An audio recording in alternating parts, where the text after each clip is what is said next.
আলহামদুলিল্লাহ, আল্লাহ তাআলা যা রিজিকে রাখছে সেটাই। আসসালামু আলাইকুম, কেমন আছেন সবাই?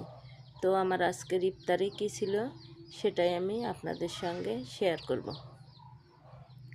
তো আমার আজকের ইফতারিতে ছিল আপেল, মালটা, তরমুজ, শসা। এটা ছিল আমার আজকের ইফতারি। আর ছিল ডিম।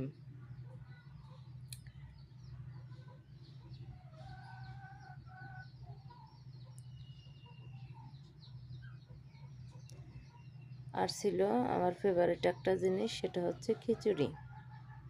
খিচুড়ি, কাঁচামরিচ, লেবু আর হচ্ছে মাংস ভুনা। এটাই ছিল আমার আজকের ইফতারি।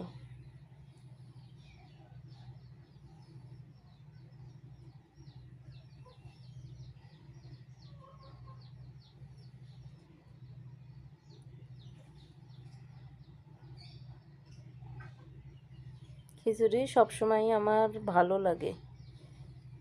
সেটা অনেকেই আছে রোজার দিনে খিচুড়ি ভালো লাগে না, আমার কাছে সবসময়, রোজাই হোক আর এমনি সময়ই হোক, খিচুড়িটা আমার কাছে সবসময়ই ভালো লাগে। আর রিজিকের মালিক আল্লাহ তাআলা, যা রিজিক যেটা সেটাই হবে। তো আমি আজকে ভাজা পোড়া করি নাই, ভাজা পোড়া প্রতিদিনই খাই।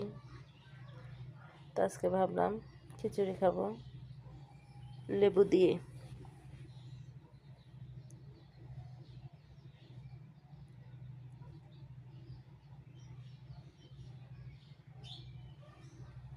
এই তো এটাই ছিল আমার আজকের ইফতারি। তো ভালো থাকবেন সবাই, আল্লাহ হাফেজ।